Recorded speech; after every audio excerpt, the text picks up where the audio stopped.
Bismillahirrahmanirrahim. Assalamualaikum warahmatullahi wabarakatuh.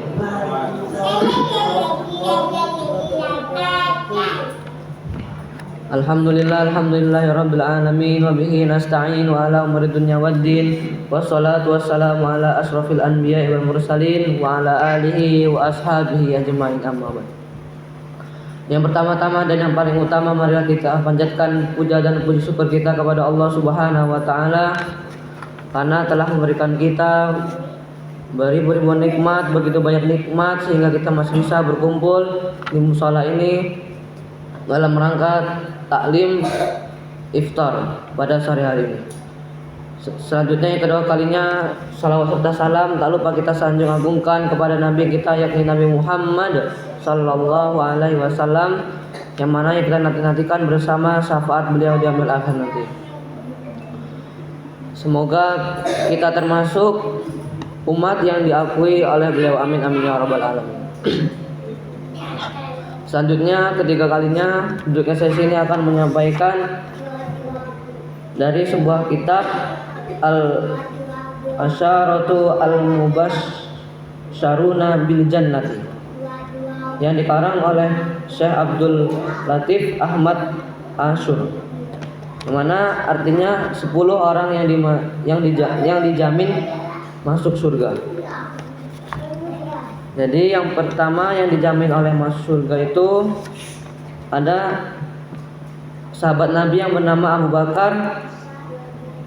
Bakar As-Siddiq. Yang kedua yakni Umar bin Khattab. Yang ketiga Utsman bin Affan. Yang keempat sahabat Ali bin Abi Thalib. Kemudian yang kelima Thalhah bin Ubaidillah. Kemudian yang keenam Az-Zubair ibnul Awwam, Zubair bin Awwam. Kemudian Abdurrahman bin Auf. Selanjutnya ada sahabat Nabi yang bernama Sa'ad bin Abi Waqqas. Kemudian Sa'id bin Zaid, Abu Ubaidah ibnu Jarrah. Yang pertama kita akan membahas tentang sahabat Abu Bakar bin Abi Quhafah ataupun As-Siddiq gelarnya. Ini silsilahnya. Abu Bakar As-Siddiq radhiyallahu anhu adalah seorang dari suku Quraisy, dari kabilah Quraisy yang sama dengan Rasulullah sallallahu alaihi wasallam. Meskipun lain keluarga, Abu Bakar As-Siddiq radhiyallahu anhu berasal dari keluarga Tamimi, sedang Rasulullah SAW dari keluarga Hashim. Tapi kedua-duanya berasal dari satu suku, yakni suku Quraisy. Jadi Abu Bakar, sahabat Abu Bakar As-Siddiq ini berasal dari keluarga Tamimi, sedangkan Rasulullah berasal dari keluarga Hashimi. Tetapi sahabat Abu Bakar As-Siddiq dan Rasulullah merupakan satu suku, yakni suku Quraisy di Mekah. Keutamaan sahabat Abu Bakar As-Siddiq. Sahabat Abu Bakar As-Siddiq adalah seorang pedagang yang selalu memelihara kehormatan dan harga dirinya. Ia seorang yang kaya harta, pengaruhnya besar dan memiliki akhlak yang mulia. Dari sebelum datangnya agama Islam, ia sudah menjadi kawan akrab Nabi Muhammad SAW. Oleh karenanya sifat dan tabiatnya mirip dengan Nabi Muhammad SAW. Jamaah taklim yang dirahmati oleh Allah Subhanahu wa taala. Jadi salah satu sahabat Nabi yang hidup dekat dengan Nabi yakni ada namanya Abu Bakar As-Siddiq. Yang mana beliau adalah seorang, profesinya adalah pedagang yang selalu menjaga kehormatan dirinya, dan beliau adalah orang yang dermawan. Beliau juga adalah orang yang kaya harta. Dan beliau ini sangat akrab dengan Nabi sehingga sifatnya, tabiatnya juga, cara hidupnya, pola hidupnya sama ataupun mirip seperti Nabi Muhammad SAW. Belum pernah ada orang yang menyaksikan dia minum arak atau menyembah berhala. Jadi di zaman dulu, di zamannya Nabi Muhammad SAW, belum ada satupun orang yang melihat Abu Bakar mabuk-mabukan ataupun minum arak. bahkan sampai menyembah berhala tidak ada yang pernah melihat. Dia juga tidak pernah berdusta, selalu berkata-kata jujur, makanya digelar oleh para masyarakat disebut dengan as-siddiq, yakni benar perkataannya. Oleh karena itu tidak berheranlah bila dia berkawan erat dengan Nabi Muhammad SAW. Usianya pun hampir sama dengan usia Nabi Muhammad. Begitu pula dalam kemuliaan, profesi dan keturunan, sehingga tidak heran bila dia menjadi khalifah pertama sesudah Rasulullah SAW wafat. Abu Bakar adalah seorang pedagang. Begitu pula Rasulullah SAW juga seorang pedagang. Dia menempati kedudukan terhormat di kalangan kaumnya. Begitu pula Rasulullah dikenal sebagai pemuda yang jujur, al-amin. Maka tidak mengherankan bila Abu Bakar menjadi orang pertama yang menyambut dan menerima dakwah Rasulullah SAW. Jadi saat Rasulullah SAW berdakwah, jadi Rasulullah itu berdakwah itu tidak langsung secara terang-terangan, melainkan Rasul itu berdakwah dari kerabat-kerabat terdekat, dari keluarga-keluarga terdekat. Yakni salah satu sahabat Nabi yakni Abu Bakar. Dan Abu Bakar juga termasuk orang yang pertama kali masuk Islam dari kalangan laki-laki. Rahasia kebesaran dari sahabat Abu Bakar. Nabi Muhammad SAW selalu mengutamakan Abu Bakar radhiyallahu anhu daripada sahabat-sahabat yang lain, sehingga tampak menonjol di tengah-tengah orang-orang lain. Dari besarnya perhatian Rasulullah kepadanya, orang sudah bisa meramalkan dia akan menjadi khalifah yang sukses dalam setiap sikap dan pendirian dalam menghadapi tantangan kehidupan ini. Jadi sahabat Abu Bakar As-Siddiq ini karena emang sudah dekat kepada Nabi dan akhlaknya juga sudah sangat mirip sama dengan Nabi, makanya orang-orang sekitar sudah ngecap pasti sahabat Abu Bakar ini menjadi pemimpin setelah pemimpin Nabi Muhammad SAW. Dan sifat dari kepemimpinannya ini pasti mirip dengan sifat Nabi Muhammad SAW. Dia telah dapat meraih ketinggian budi dan kesempurnaan iman. Hal ini disaksikan sendiri oleh Rasulullah SAW dalam sabdanya, "Lau uzina imanu Abi Bakrin bi imanil ummati la rajjaha imanu Abi Bakrin." Nyatanya jika ditimbang keimanan Abu Bakar dengan keimanan seluruh umat akan lebih berat keimanan Abu Bakar. Hadis riwayat Al-Baihaqi. Jadi Rasulullah ini mengibaratkan bahwa keimanan dalam diri sahabat Abu Bakar ini lebih besar daripada keimanan kaumnya Rasulullah SAW. Bahkan Rasulullah sampai bilang, jika ditimbang keimanan Abu Bakar dengan keimanan seluruh umat akan berat keimanannya Abu Bakar. Di antara para sahabat memang ada yang lebih berani dan lebih berpengetahuan dari dirinya yakni sahabat Abu Bakar. Tapi tidak ada yang lebih besar keimanannya dari Abu Bakar.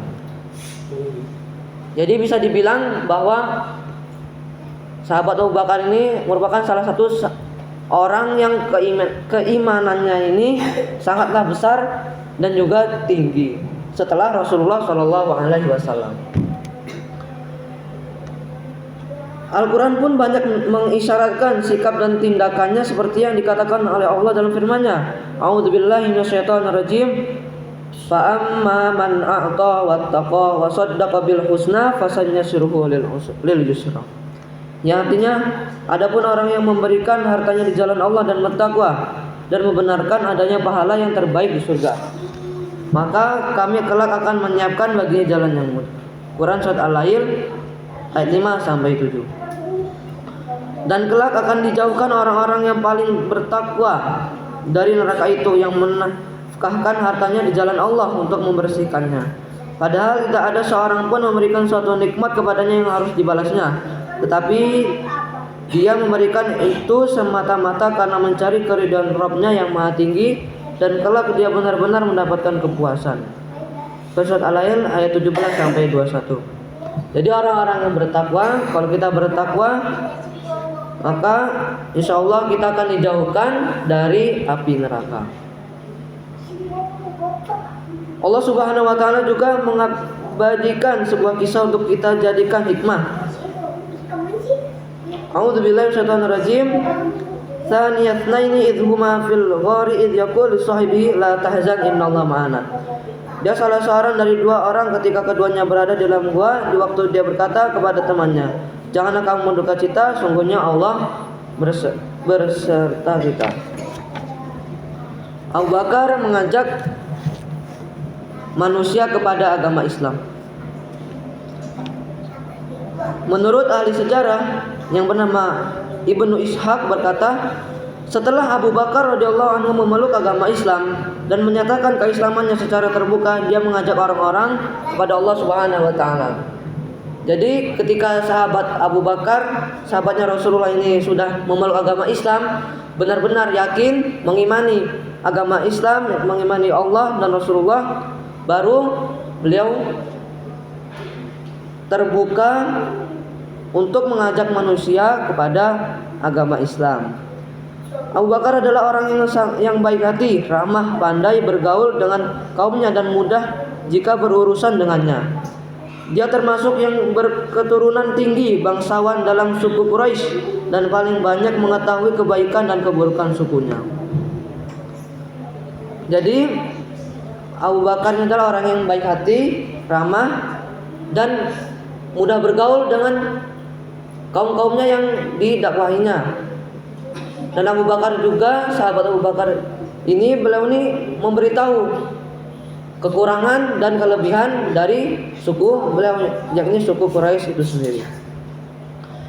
Dia pedagang yang berakhlak, bermuara tinggi sehingga tak heran bila dia disenangi dalam pergaulannya.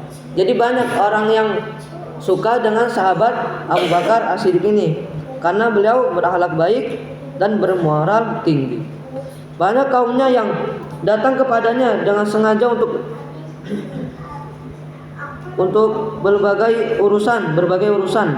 Pada saat itu orang yang dipercayanya diajak masuk Islam. Jadi itu dulu tuh sahabat Abu Bakar As-Siddiq itu mempunyai urusan dengan orang non muslim ataupun orang yang belum masuk Islam. Kemudian Abu Bakar mengajak, kemudian orang yang punya urusan sama Abu Bakar ini percaya dan oleh Abu Bakar diajak masuk Islam.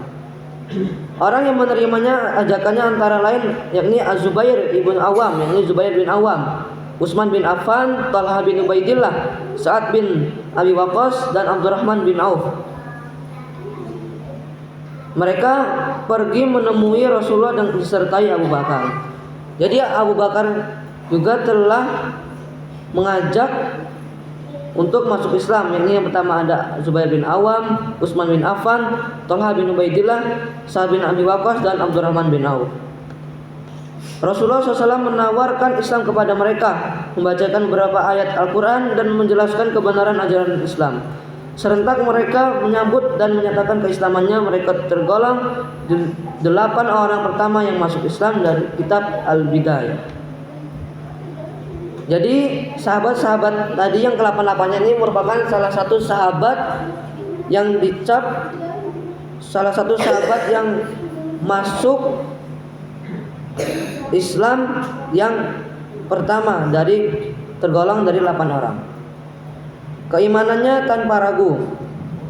Awalnya Abu Bakar masuk Islam adalah ketika ia bertemu dengan Rasulullah SAW. Ia bertanya, "Ya Muhammad, apakah benar apa yang dituduhkan kaum Quraisy terhadapmu bahwa kamu meninggalkan tuhan-tuhan kita, merendahkan akal pikiran kita dan mengkufuri ajaran nenek moyang kita?" Kemudian Nabi Muhammad SAW menjawab, "Ya, benar, sesungguhnya aku ini Rasulullah Allah dan Nabi-Nya. Allah mengutus aku untuk menyampaikan risalahnya dan mengajakmu kepada Allah yang benar. Demi Allah, itu adalah hak. Aku mengajakmu, hai Abu Bakar, kepada Allah yang Maha Esa, Tunggal, tiada sekutu baginya. Janganlah kamu menyembah selain Allah dan patuh serta taatlah kepadanya." Jadi keimanan sahabat Abu Bakar As-Siddiq ini adalah tidak ragu, karena sebelum sahabat Abu Bakar ini masuk Islam, karena emang Abu Bakar ini sudah dekat Rasulullah, ia bertanya kepada Nabi Muhammad, apakah benar apa yang dituduhkan kaum Quraisy terhadapmu bahwa kamu meninggalkan Tuhan-Tuhan kita? Maksud itu, apakah benar bahwa Nabi ini sudah meninggalkan berhala-berhala, Tuhan-Tuhannya kafir Quraisy, kemudian merendahkan akal pikiran kita, merendahkan akal pikiran kita tuh maksudnya merendahkan pikiran agama nenek moyang kafir Quraisy dan mengkufuri ajaran-ajaran nenek moyang. Benar kata Nabi Muhammad SAW, sungguhnya aku ini bahwa Nabi Muhammad ini adalah Rasul Allah dan Nabinya. Kemudian Rasulullah SAW membaca beberapa ayat Al-Quran dengan serta-merta Abu Bakar masuk Islam. Ia mengkufuri patung berhala dan menjadi mukmin yang benar. Oleh karena itu Rasulullah SAW bersabda, tiada aku mengajak seorang masuk Islam tanpa ada hambatan, keraguan, tanpa ada mengemukakan pandangan dan alasan. Hanya karena Abu Bakar lah ketika aku menyampaikan ajakan tersebut, dia langsung menerimanya tanpa ragu sedikit pun. Dari kitab Al-Bidayah wa Nihayah. Jadi cuman sahabat Abu Bakar As-Siddiq yang masuk Islam tanpa ragu, tanpa ada alasan, tanpa ada hambatan, langsung masuk Islam ketika Rasulullah sudah membacakan ayat-ayat Al-Quran, bukti-bukti bahwa Allah itu adalah Tuhan, Rabb semesta alam yang wajib, yang harus disembah. Rasulullah SAW juga menyebut Abu Bakar dengan bangga dan mengingatkan orang lain tentang dia sebagai pendahulu dalam menerima agama Islam dan terhadap jasa-jasanya yang besar dalam menegakkan kalimatullah. Rasulullah SAW juga telah bersabda, sungguhnya Allah mengutusku kepadamu dan kamu berkata, engkau berdusta. Sedangkan Abu Bakar berkata, dia benar. Abu Bakar menyantuni aku dengan dirinya dan hartanya. Tidakkah kalian berhenti mengganggunya? Dan sudah itu Abu Bakar tidak pernah diganggu lagi. Hadis riwayat Al-Bukhari. Sahabat Abdullah ibnu Abbas radhiyallahu anhu ditanya, siapa orang yang pertama yang beriman kepada Muhammad? Abdullah ibnu Abbas menjawab, yakni adalah Abu Bakar As-Siddiq. Sikap beliau yang mencerminkan kekuatan iman. Setelah peristiwa Isra Mi'raj, orang-orang yang mendustakannya mendatangi Abu Bakar seraya berkata, apakah kamu mendengar apa yang diceritakan kawanmu itu? Jadi ketika peristiwa Isra Mi'raj itu, ada orang-orang kafir Quraisy datang kepada Abu Bakar dan dia bertanya, apakah kamu mendengar ataupun percaya apa yang diceritakan oleh kawanmu itu? Maksudnya itu yakni Rasulullah SAW. Kemudian Abu Bakar dengan menjawab tanpa ragu, demi Allah, kalau memang itu yang diucapkan pasti benar. Dia Muhammad memberitahu aku bahwa berita-berita dari langit sampai ke bumi hanya dalam 1 jam malam ataupun siang, dan aku mempercayainya. Sedang itu lebih aneh dari yang kalian herankan. Jadi sahabat Abu Bakar ini tidak pernah ragu untuk mengimani apa yang disampaikan oleh Rasulullah SAW. Mau itu hanya 1 jam, malam, siang, sore, Abu Bakar pasti dengan sepenuh hati mempercayainya. Kecintaan Abu Bakar radhiyallahu anhu pada Rasulullah SAW. Kekuatan akidah dan keteguhan iman dapat dilihat pada saat orang menghadapi perjuangan kekerasan. Kekuatan akidah dan keteguhan iman Abu Bakar dapat dibuktikan dalam segala situasi dan kondisi. Bukti nyata adalah saat beliau hijrah ke Madinah. Sahabat Al-Baihaqi meriwayatkan bahwa di masa Khalifah Umar radhiyallahu anhu ada beberapa orang yang berbincang-bincang. Orang itu lebih mengutamakan Umar radhiyallahu anhu daripada Abu Bakar. Berita tersebut sampai kepada Umar. Lalu Umar berkata, demi Allah, satu malam dari Abu Bakar lebih baik dari seluruh keluarga Umar. Satu hari dari Abu Bakar lebih baik dari seluruh keluarga Umar. Ketika Rasulullah SAW pergi menuju gua bersama Abu Bakar, sebentar-sebentar Abu Bakar berjalan di depan Rasulullah dan sebentar kemudian berada di belakang Rasulullah SAW. Nah demikian Rasulullah SAW bertanya, mengapa engkau berbuat begitu hai Abu Bakar? Kemudian Abu Bakar menjawab, ya Rasulullah, aku ingat lawan mengejar dari belakang, maka aku berjalan di belakangmu. Lalu aku ingat pengintaian lawan dari depan untuk mencelakakanmu, maka aku berjalan di depanmu. Jadi sahabat Abu Bakar ini sangat benar-benar melindungi kehidupan Rasulullah SAW. Rasulullah SAW juga bertanya, ya Abu Bakar, wahai Abu Bakar, kalau terjadi sesuatu apakah kamu lebih suka dirimu yang terkena dan bukan aku?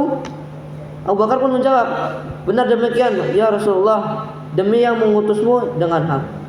Jadi sahabat Abu Bakar ini rela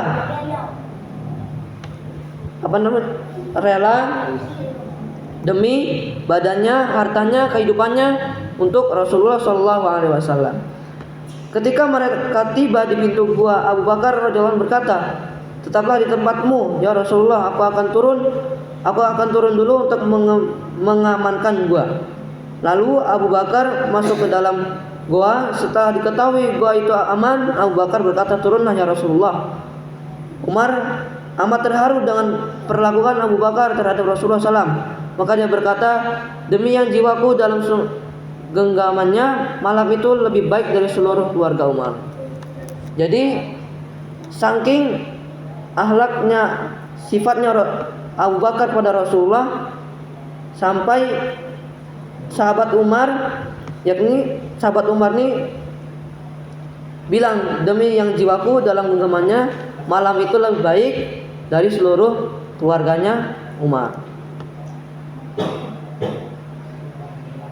Sahabat Abu Bakar As-Siddiq di waktu perang Badar. Sewaktu akan menghadapi perang Badar, kaum muslimin bersiap-siap menghadapi musuh. Mereka cepat mengambil posisi di medan tempur. Dan pada waktu itu Rasulullah SAW masih khusyuk berdoa, ya Allah, jika engkau binasakan kelompok ini, maka engkau tidak akan disembah lagi di muka bumi. Saat itu Abu Bakar menghampiri Rasulullah SAW dan berkata, ya Rasulullah, tenangkan dirimu dan mantapkan hatimu. Sungguhnya Allah pasti akan menetapi janjinya dan sekali-kali tidak akan mengecewakanmu. Mendengar perkataan Abu Bakar, hati Rasulullah SAW menjadi mantap dan tenang. Pantaslah bila Rasulullah SAW menggelarinya, yakni As-Siddiq, orang yang selalu benar dan membenarkan Nabi Muhammad sebagai Rasulnya. Jadi tujuan Rasulullah ini memberi nama As-Siddiq karena beliau ini tidak pernah ragu jika Rasulullah menyampaikan risalah. Sahabat Abu Bakar ini selalu lapang dada menerima apa yang disampaikan oleh Rasulullah SAW. Sikap Abu Bakar menghadapi perjanjian Hudaybiyah. Pada waktu perjanjian Hudaybiyah sebelum Mekah dikuasai, kaum muslimin bersama Nabi SAW pergi ke Mekah untuk berziarah ke Baitul Haram, yakni Ka'bah. Hal itu sesuai janji Rasulullah SAW kepada para sahabat untuk memasuki Mekah.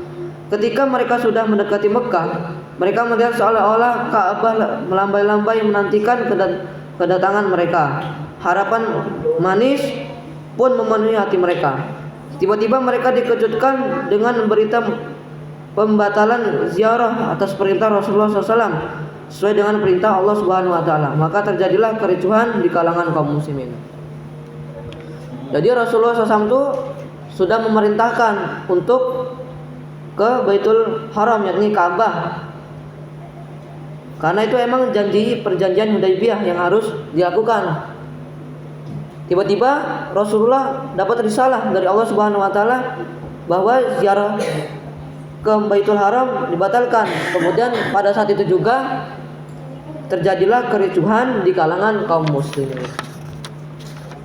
Mereka bertanya kepada Rasulullah, ya Rasulullah, mengapa kita mengalah dalam urusan agama kita. Bahkan Umar radhiyallahu anhu pun berkata kepadanya, "Ya Rasulullah, bukankah kita di atas kebenaran dan mereka di atas kebatilan?